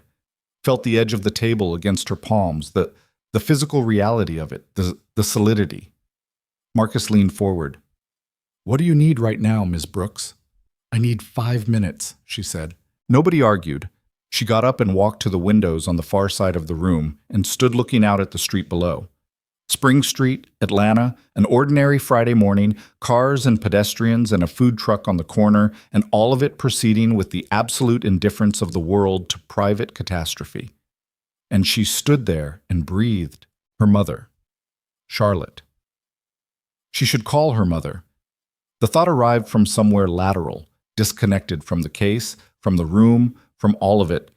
Just the elementary impulse toward someone who had known her longer than anyone else in the world and would not betray her because she was the woman who had made her, and the two of them had spent 32 years being honest with each other, even when it was uncomfortable. She didn't call her mother. She breathed. 4 days. She had spent 4 days building something on a foundation that had a crack in it she couldn't see, because the person who showed her the foundation had known where the crack was and walked her around it. But the information was real. Reeves had confirmed it. The accounts were real. The fraud was real. The LLC was real. Avery had given her the truth in order to use her, but the truth was still the truth, and it was still hers to use. She turned around and walked back to the table and sat down. "Tell me what you need from me," she said. Reeves looked at her. The careful assessment of a man recalibrating. "We need your full cooperation with the investigation. Everything you know about Min Jae's business operations, things you observed, things you were asked to sign, conversations, all of it. I'll give you everything. We also need you to continue behaving normally. If Avery contacts you, we need to know immediately. If Min Jae contacts you, he texted me last night," she said. "I have it." Hart slid a notepad across the table. "Write out the exact text, word for word." She wrote it from memory, handed it back. Reeves read it, passed it to Hart. Hart photographed it. "He knew about Avery's account," Reeves said, "which is interesting. It suggests a level of mutual awareness between all the parties that we're still mapping. Min Jae, Avery, and Nia," she said. "They all knew about each other's involvement. Possibly. We're not certain of Nia Carter's full picture yet. Nia received payments from the LLC. Avery received larger ones. Min Jae runs the LLC. But they all knew I was supposed to be in Savannah that weekend." "Who scheduled your trip to Savannah?" Reeves asked. She stopped. "Aunt Cheryl," she said. "My aunt had a medical episode. I drove down to care for her." She stopped again. The cold thing behind her sternum spread. "Avery knew I was going. I told her the day before I left, and she looked at Reeves. "Is my aunt's medical situation something you've looked at?" Reeves's expression stayed controlled, but something shifted in it. "We haven't examined that angle." "Look at it," she said. She said it quietly. She said it the way you say something when you are very afraid of it being true and very certain that you're right. The meeting continued for another 2 hours. She answered every question. She reconstructed every document she'd signed, every conversation she remembered, every occasion on which Min Jae had been in her home, every time Avery had been there too. And there had been times, she realized now, when both of them had been in her house simultaneously. Holiday dinners, a birthday party 2 years ago. Avery and Min Jae in the same room, both of them part of her life. Both of them, she understood now, part of a structure that had been operating around her and through her for longer than she'd known. When she finally left the building, it was past noon. Marcus walked her to the parking deck. "You did well in there," he said. "I should have done it without Avery." "You couldn't have known." "I should have." She stopped at her car. "She raised me partly. After my father left. She was 11 years older and she treated me like a sister." She stopped. "She's been doing this for 14 months and she sat across from me at Thanksgiving." Marcus was quiet for a moment. "I'm sorry," he said. And it was the right thing to say, simple and direct, without any legal framing around it. "What happens to her?" Imani said. "If the government moves forward, and I believe they will, she's looking at serious federal exposure. The information brokering alone is significant. The LLC payments are potentially money laundering charges. What happens to me? Your exposure is managed. You cooperated fully and immediately, you had independent documentation of your victim status, and you've given them more than they expected in there." He paused. "You're going to be okay, Ms. Brooks. I mean that in the specific legal sense." She got in her car. She sat in the parking deck for 3 minutes before she started the engine. 3 minutes of doing nothing, of letting her hands rest on the wheel and her eyes go unfocused and her body have the reaction it had been suppressing since Hart slid that diagram across the table. It wasn't crying. It was something more physical than that. A shaking that started in her hands and moved up her arms and through her chest and expressed itself as a series of controlled, silent convulsions, the kind you make when you are holding the sound of something in because the sound would be too large for the space you're in. She let it go through her. She held the wheel and let it go through her. And when it was done, she was still sitting in her car in the parking deck, and her hands were steady again. She started the engine. She drove home. She was on I-75 when her phone rang through the car speakers. Avery's name on the display. She stared at it for 2 exits. It stopped. It rang again. She answered it. "Hey." Avery's voice. Normal, professionally warm. "How did the meeting go?" Imani kept her eyes on the road. "It was thorough." "Good. Good. Reeves is solid. I told you. Did they show you the full map? They did. A pause, just a fraction of a second too long. All of it? All of it, Imani said. Silence. In the silence, she could hear Avery processing, running the calculation, trying to determine how much was confirmed and how much was inference, and whether there was still room to manage this. Imani, don't. She said it the same way she'd said it to Minjae in her kitchen 5 days ago. The word that meant, I know exactly what you're going to do with the next sentence, and I am not going to let you do it. I'm going to ask you one question. Nothing from the other end. Did you know, Imani said, that Minjae was planning the wedding in my backyard? Silence. Avery, did you know? It's more complicated than, that's a yes, Imani said. Imani, listen to me. I was trying to protect you. Everything I did, the direction I gave you, getting you into that room this morning, I was making sure you came out of this with the best possible. You took $91,000, Imani said. The silence that followed was absolute. The account, Imani said. The one you didn't show me. The one Reeves already had. $91,000, 14 months, and my name on the LLC that funded it. She kept her voice even, kept her eyes on the highway. You've known about the fraud since before I called you that night. You knew what Minjae was doing with my identity because you were part of what he was doing with it. I kept you safe. You kept yourself in position, she said. When I called you that night, you were already running out of time. The federal inquiry was moving. You needed to be the one who brought me in. You needed my cooperation to look like it came through your professional channel so you could claim you'd been working to expose it from the inside. She paused. How long have you been helping him? Nothing. Avery? How long? 18 months, Avery said, very quietly. 18 months. 6 months before the LLC even existed. She had been feeding information to Minjae's organization since before the financial architecture was built, and she had watched it be built, had known exactly how Imani's name was being used, had sat at her kitchen table and eaten her food and looked her in the face. Imani took the exit for her neighborhood. Her hands were completely steady on the wheel. I need you to understand something, she said. I'm going to be fully cooperative with this investigation. I have already been fully cooperative with this investigation. Everything I know, everything I can access, everything I can remember, it is already in federal hands, including this phone call. She paused. Don't call me again. She hung up. She pulled into her driveway and sat in the car and looked at her house. The front of it, the porch. The potted plant she'd put there in the spring. The mailbox that still had her name on it, Imani R. Brooks, and the small adhesive letters she'd put up 3 years ago because the box hadn't had a name, and she'd liked the idea of her name being the first thing visible from the street. Her name. Her name had been so many things these past 14 months. A tool, a signature, a cover, a vehicle. Her name on accounts and leases and utilities, and an LLC. Her name running through a financial structure that served everyone in it but her. She was going to get it back. All of it. Every letter. She got out of the car and went inside, and she was barely through the front door when her phone rang again. Not Avery this time. Not Minjae. A number she recognized because she'd seen it on caller ID once before, 6 months ago, when Minjae had taken a call in her kitchen and stepped out onto the porch to answer it, and come back looking contained in the way he looked when a conversation had required effort. She'd asked who it was, and he'd said business, and she'd let it go. She answered it. A man's voice. Older. Measured in the way of someone accustomed to not being interrupted. Ms. Brooks, I apologize for the direct contact. My name isn't important.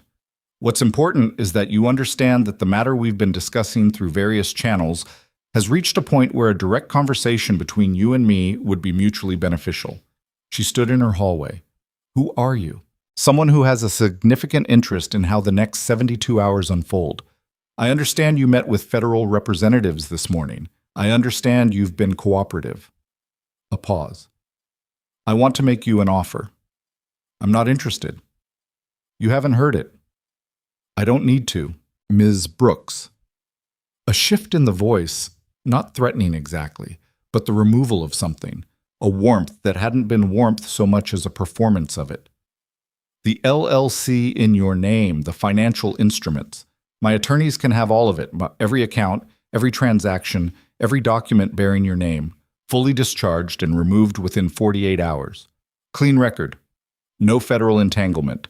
Complete financial restitution plus substantial compensation for your inconvenience. A pause. In exchange for a single thing. Her hands were steady. Her jaw was tight. What thing? Your withdrawal from the federal inquiry.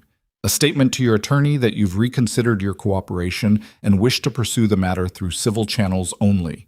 His voice was careful and precise as a scalpel. You would never need to think about any of this again. You would be financially whole and legally clear within 2 business days. She stood in her hallway. She thought about Aunt Cheryl in a hospital bed. She thought about the medical episode that had sent her to Savannah that weekend. She thought about the timing of it, the perfect timing, the way it had created a window that everyone seemed to have known about in advance. She thought about her students picking up their graded tests on Monday. She thought about the rose garden in her backyard and the white flower lying in the dirt at the gate. She thought about her name on $91,000 flowing to Avery Langston, her name on a lease in Midtown, her name on 3 credit accounts purchasing furniture for a life someone else was living, her name on an LLC that served as a cleaning mechanism for money she'd never seen. Her name. No, she said. A pause. I would encourage you to think carefully. I said no. Her voice was not loud. It didn't need to be loud. Whatever you're offering, however much, however clean, the answer is no. And I want you to understand something. Whatever you decide to do with that answer, whoever you tell, whatever steps come next, I've already documented this call. There are already people who know everything, so whatever you're thinking right now, add that to the calculation. She hung up. She stood in the hallway for a long moment. Then she walked to the kitchen and sat at the table and opened her notebook and wrote down the phone number and the content of the call, word for word, and then she texted the number and the summary to Marcus Webb and to Reeves's contact number, and she set the phone on the table and she sat back and she breathed. It was going to get worse before it got better. She knew that. The call meant the structure above Minjae was moving, was making direct plays, was no longer content to work through attorneys and intermediaries. It meant the federal inquiry had caused enough internal pressure that someone at the top had decided the fastest solution was to buy her out of it. It meant she was more central to this than she'd understood walking in, that her cooperation wasn't just useful, it was necessary, that something in what she knew or what she'd signed was the key piece that made the whole case hold, which meant that if she stayed in, she was in the middle of something large and dangerous and uncertain. And if she stepped back, she handed her name to people who had already spent 14 months using it. There was no version of this that wasn't hard. She understood that now. She had understood it since the parking deck, since the controlled shaking had gone through her and come out the other side. But understanding it intellectually and facing it as a physical fact were different things, and the physical fact was this. She was sitting alone in her kitchen, and somewhere on the other side of a phone call was a man who ran something large enough and connected enough that he could promise to make federal documentation disappear in 48 hours. And he had just been told no by a 7th grade teacher from Atlanta who hadn't eaten a real meal in 4 days. She picked up her pen. She started writing the full account of everything she remembered. Not for Reeves, not for Marcus, not for the case specifically, but for herself. Because she had learned in 32 years that the act of writing things down was how she located herself in the middle of chaos, how she found the thread that connected who she was to what she was doing and why. She wrote about Aunt Cheryl and the drive to Savannah and the back gate swinging open and the music. She wrote about Minjae's hands reaching for Nia's. She wrote about the notebook she'd started that first night and the account she'd found and the document with her forged signature. She wrote about Avery sitting across from her in the back office in Decatur with 3 screens going and the way the evening light had come through the blinds and how Imani had felt in that moment that she was finally moving in the right direction with someone she trusted beside her. She wrote about sitting in the federal conference room and seeing her cousin's name on a diagram. She wrote until her hand ached. Then she put the pen down.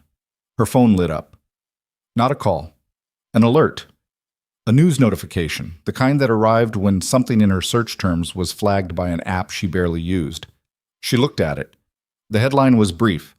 Atlanta businessman Kang Min Jae's company faces SEC inquiry amid reported fraud allegations.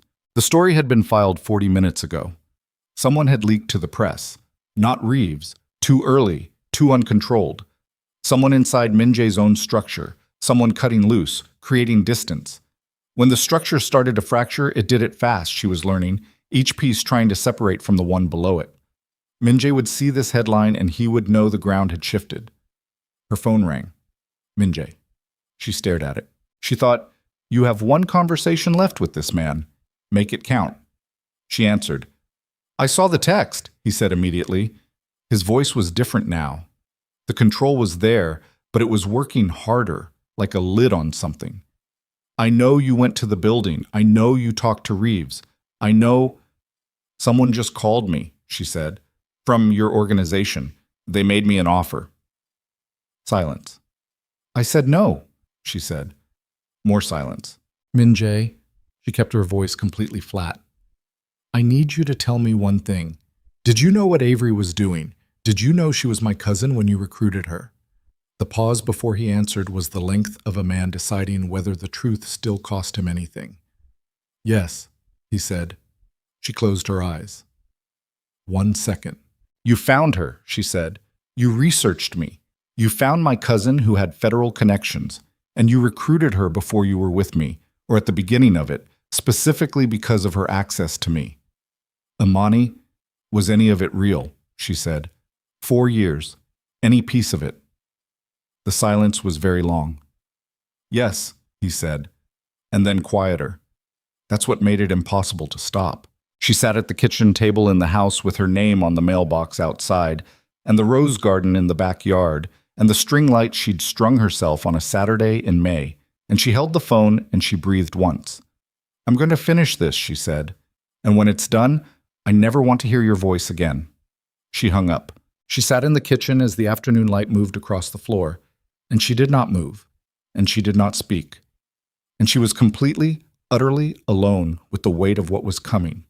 The depositions, the federal proceedings, the press that would arrive, the exposure, the long and grinding work of reclaiming her name from every document and system and account where it had been planted without her knowledge.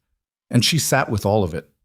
And she did not move for a long time. The afternoon light completed its slow transit across the kitchen floor, starting at the edge of the table, reaching the middle, touching the far wall, and she sat in it and let it move and did not chase it.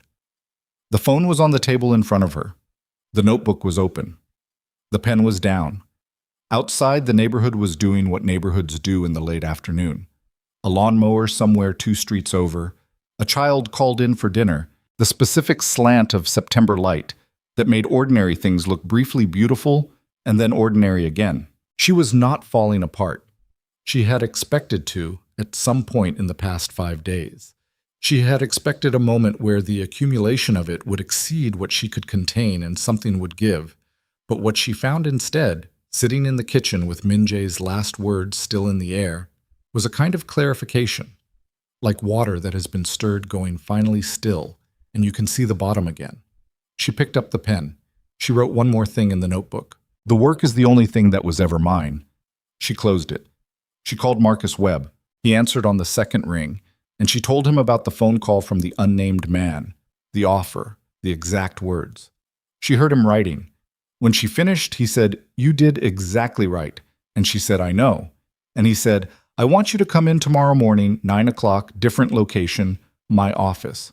We need to go through the full sequence before Reeves schedules the formal deposition. Are you okay?" "I'm functional," she said. "That's enough," he said. "For right now, that's enough." She hung up and made herself eat. Not eggs this time, but actual food.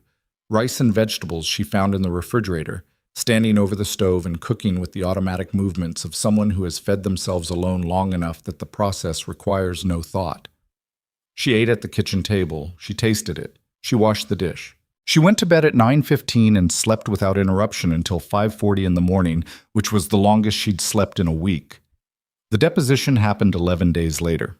It was 4 hours and 17 minutes long, and Imani answered every question without notes, because she had written everything down so many times in her notebook that the sequence had become structural. Not memory exactly, more like architecture, something she could move through in any direction and know where she was. The federal attorney asked precise questions, and she gave precise answers, and Marcus sat beside her and intervened twice, both times on procedural grounds, both times correctly. When it was over, Reeves walked her to the elevator himself. He was not a man who showed approval through expression. His face maintained its careful professional neutrality, but he said, before the elevator doors opened, "You're a very composed witness, Ms. Brooks," and she understood that was the most he would offer, and that it was significant coming from him. "I had good practice," she said. 32 seventh graders. You learn to keep your face still." He almost smiled. The elevator closed. The weeks that followed were not dramatic. People expected the aftermath of catastrophe to be dramatic, but the truth was that it was mostly administrative: paperwork, phone calls, meetings with Marcus, communications with the credit agencies to initiate the fraud dispute process, hours spent on hold with financial institutions that had elaborate verification systems and limited human patience. She learned to navigate those systems with the same methodical attention she brought to everything. She kept notes. She followed up. She did not lose her temper on a single phone call, not because she wasn't angry, but because anger was inefficient, and she did not have time to be inefficient. She went back to teaching the Monday after the deposition. She stood in front of her seventh graders and handed back their reading comprehension tests, and they received them with the full range of seventh grade emotional responses: relief, disappointment, the particular devastation of a child who studied hard and still got a C, the poorly concealed satisfaction of a child who didn't study and got a B anyway. She moved through all of it. She taught the lesson she'd planned. She answered questions. She stayed after for 20 minutes with a student named Darnell, who was struggling with inference questions and who needed someone to sit beside him and work through the logic slowly, step by step. She drove home. She sat in her car in the driveway and felt the specific exhaustion of a person who has been holding two lives simultaneously: the life everyone sees and the one that's being rebuilt in private. And then she got out and went inside and made coffee and kept going. The credit accounts were closed and formally disputed within 3 weeks. The LLC dissolution took longer. Corporate filings moved at their own geological pace. But Marcus managed it. The Midtown lease, in which her name had appeared as co-signer, was formally disputed and removed from her record in the 5th week, which was slower than she'd wanted and faster than Marcus had projected. She marked each resolution in the notebook. Not celebrating, marking, recording. The way you record the progress of something that requires sustained attention and will not reward impatience. Avery was arrested on a Thursday. Imani found out through a news alert, the same way she'd found out about the SEC inquiry. A brief headline, a smaller story than she'd expected, the particular compression that happens when a complicated thing is summarized for general consumption. She read it once. She put the phone down. She did not feel the thing she'd expected to feel, which was satisfaction, or the other thing, which was grief. She felt something flatter and more durable than either. She thought about Avery at 9 years old chasing her around the backyard of her grandmother's house. Avery at 20 teaching her to drive in an empty parking lot in Decatur, patient in a way she wasn't patient about most things. Avery at 31 flying to Atlanta for 3 days when Imani's father died without being asked, just showing up with a bag and a car, and the specific competence of someone who knew that grief required management more than comfort. She thought about all of that and she held it alongside what she now knew, and she let both things be true simultaneously because they were. Then she made dinner and graded papers and went to bed. Minjae's situation moved faster than Avery's. The SEC inquiry combined with the federal financial crimes investigation created a pressure that his organization could not redistribute or absorb. Business partners who had known him for a decade began the formal process of distance, not publicly, not immediately, but in the language of organizations: unreturned calls, restructured agreements, the careful administrative erasure of association. Political allies who had attended his events and taken his calls went quiet. His company's public-facing operations continued because structures that size have inertia, but the people inside them were reading the pressure correctly and beginning to plan for a different landscape. The settlement offer came through Marcus in the 6th week. She was in the school parking lot when Marcus called.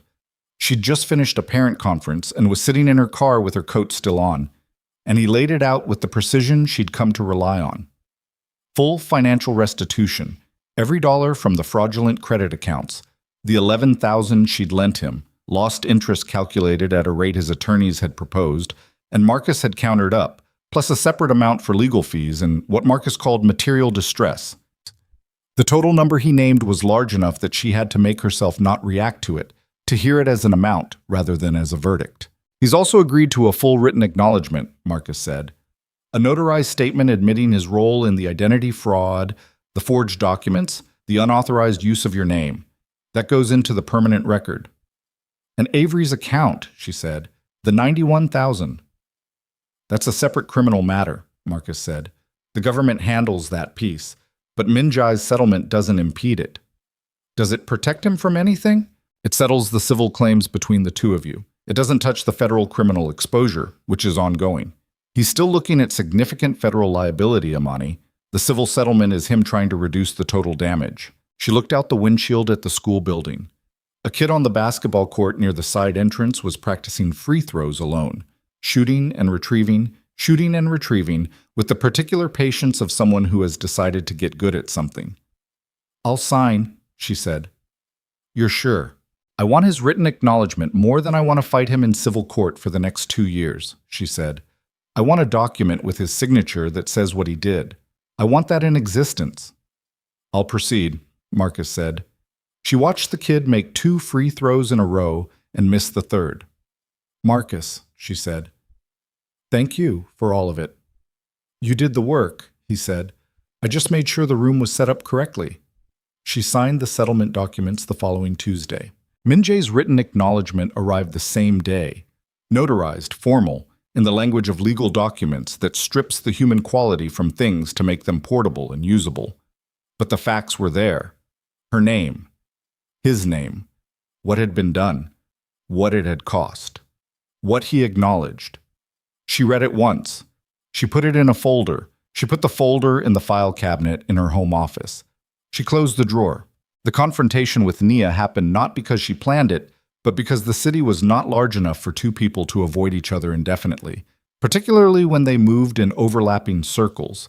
And on a Saturday afternoon in October, Imani walked into the coffee shop 3 blocks from her house, the one she'd been going to for 6 years, the one with the good Ethiopian blend and the uncomfortable chairs that she liked anyway because the discomfort kept her focused.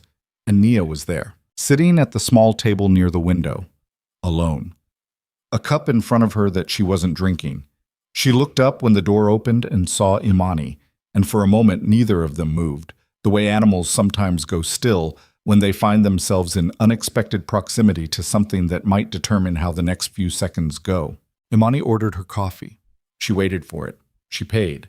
She turned around and looked at Nia at the table by the window and made a decision that surprised her slightly. She walked over. She set her cup down across from Nia's and sat down. Nia looked like someone who had been through something, not the polished, arranged version of herself that she'd maintained even in the worst of their previous conversations. This was simpler, less constructed. She was wearing a plain sweatshirt and her locks were pulled back, and there were circles under her eyes that suggested a persistent deficit of sleep. I'm not here to fight you, Imani said. I'm not here to give you anything to take back. I'm here because I want coffee, and this is my coffee shop. Nia said nothing. But since we're here, Imani said, she drank some of her coffee. She set it down. I know you've been subpoenaed, she said. I know you cooperated with the federal investigation. I know what you told them about the payments, about how much you knew. She paused. I don't know if any of that was because you wanted to do the right thing or because your attorney told you cooperation was your best option. Nia's jaw tightened. Does it matter? A little, Imani said. Not enough to change anything, but a little. Nia looked at the table. Her hands were wrapped around her cup and the knuckles were slightly pale. I told them the truth, she said, about what I knew, when I knew it. She stopped. It was more than I told you. I knew about the first credit account before the 3rd month. Minjae told me it was... He made it sound like a joint arrangement, something you were both involved in. She stopped again. I believed him because I wanted to. I know, Imani said. I kept telling myself you'd be fine, that you had this capacity that I never had, this ability to land on your feet, and that whatever happened you would be... She stopped, looked up. That sounds like an excuse. It is an excuse, Imani said. But it's also something true about how you thought about me. And that's its own kind of thing. She held her cup with both hands. You've envied me for a long time. Nia didn't deny it. That was something. The fact that she didn't reach for the denial. I used to think that was a compliment, Imani said. Someone wanting what you have. I don't think that anymore. She looked out the window at the street. Envy isn't about the person being envied. It's about the person feeling it. You didn't see me. You saw what you didn't have, and you used me as a mirror for your own deficits for 12 years. And I didn't notice because I was too busy caring about you to look at how you were looking at me. Nia's eyes filled. She pressed her lips together. I'm not telling you this to hurt you, Imani said. I'm telling you because I spent 12 years being your best friend, and for 12 years some significant part of what you brought to our friendship was resentment. And I deserve better than that. Not because I'm exceptional, because everyone deserves to be in a friendship where the other person actually sees them. A tear moved down Nia's face. She didn't wipe it. I'm sorry, Nia said. And this time it had a different quality. Not the frantic apology of a person trying to stop consequences, but something flatter and more final. The kind of sorry that knows it can't undo anything and says itself anyway, because not saying it would be worse. I know, Imani said. She finished her coffee. She stood up.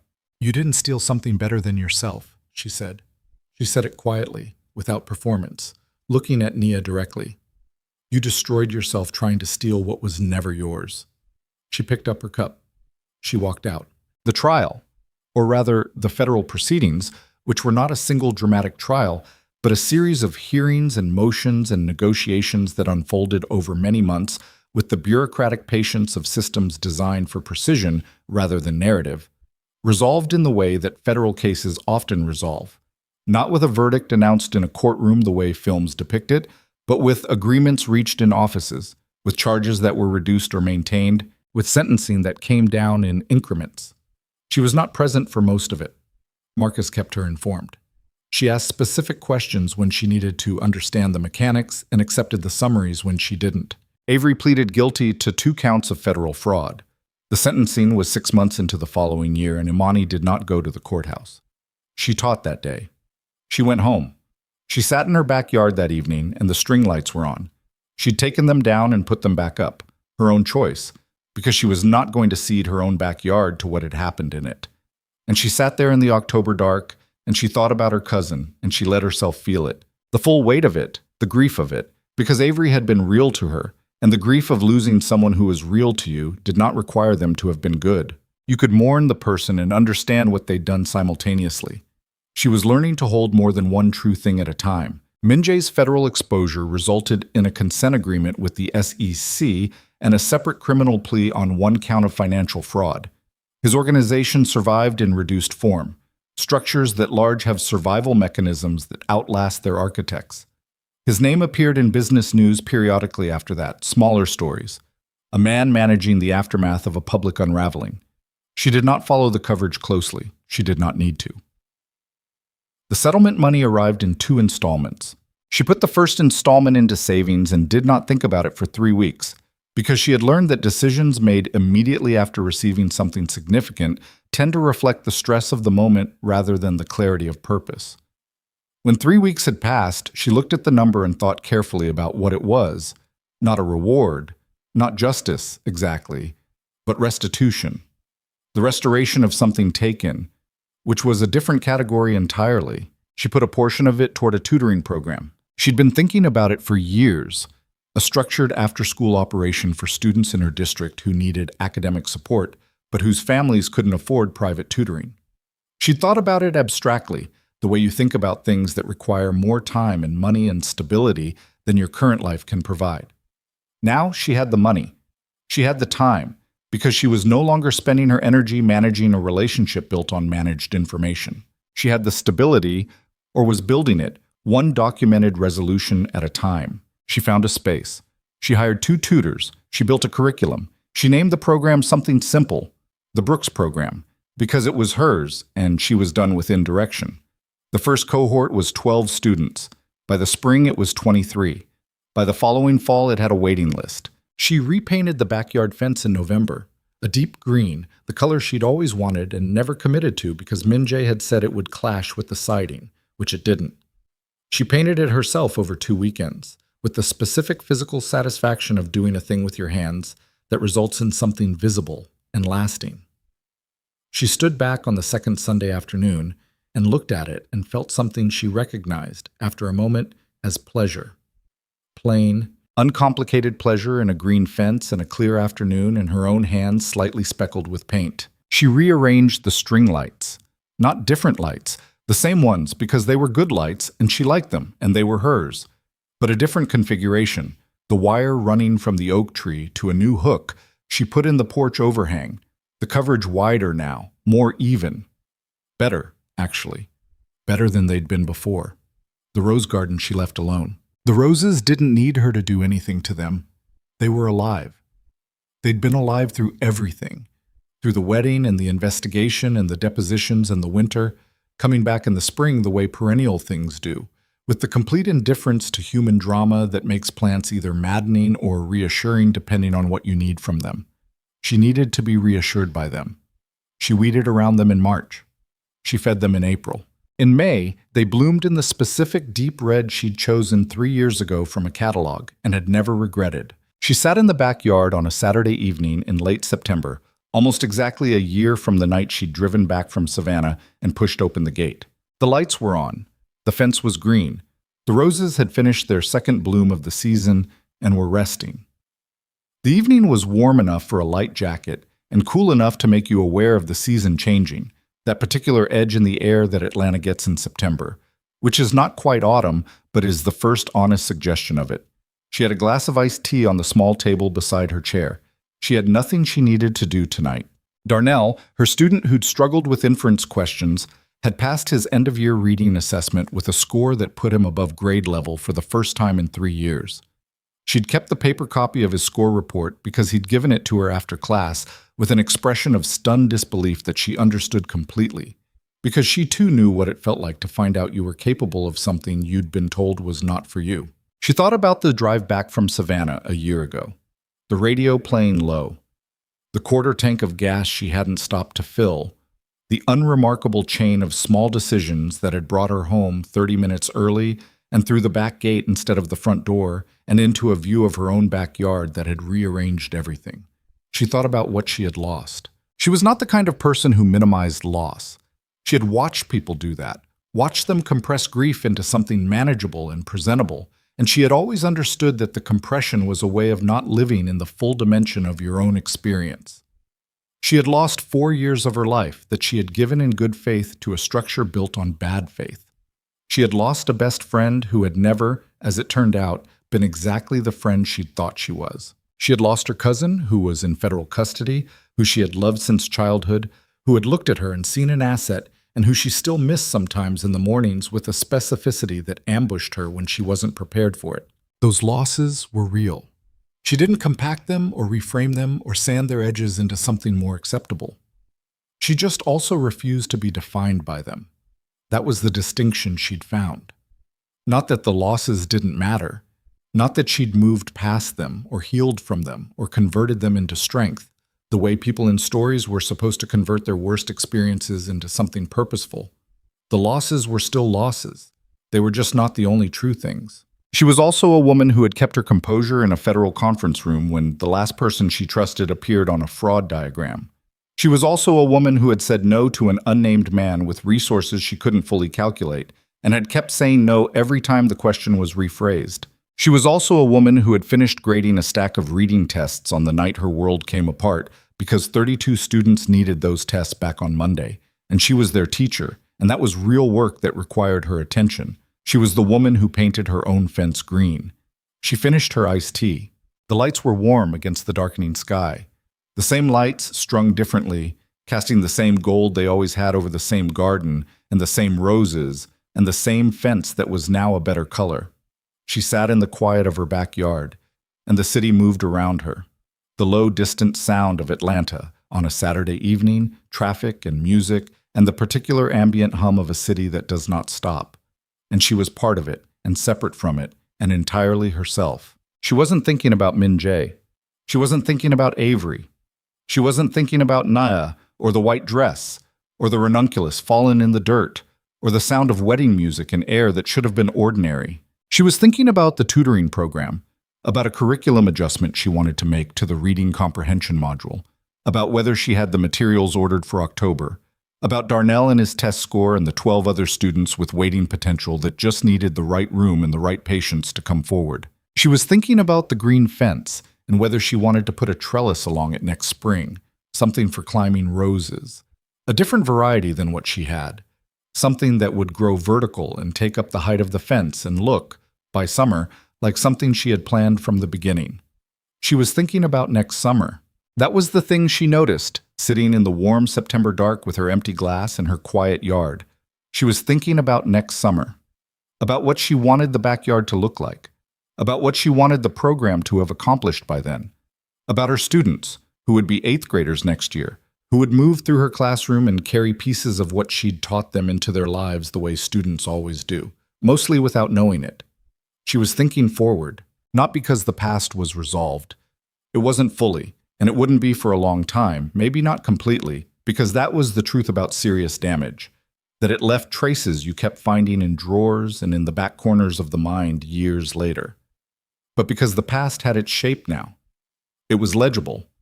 She could look at it directly and know what she was looking at, and that was different from what it had been a year ago, when she'd been living inside a structure she couldn't see. She could see it now, and she had looked at it clearly, and she had done what needed doing, and she had come back to her yard and her lights and her roses and her fence.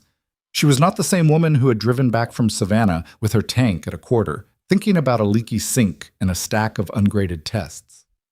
She was not diminished from that woman either. She was something the same woman became when she was required to find out what she was made of, and found out the answer was more than she'd needed to know before, and exactly enough for what came after. The lights glowed. The roses rested. The city hummed. And Imani Brooks sat in her own backyard in the September dark, alone and entirely undestroyed, and let the evening settle around her like something she had earned. Not because she had won, but because she had never stopped being the one who stayed.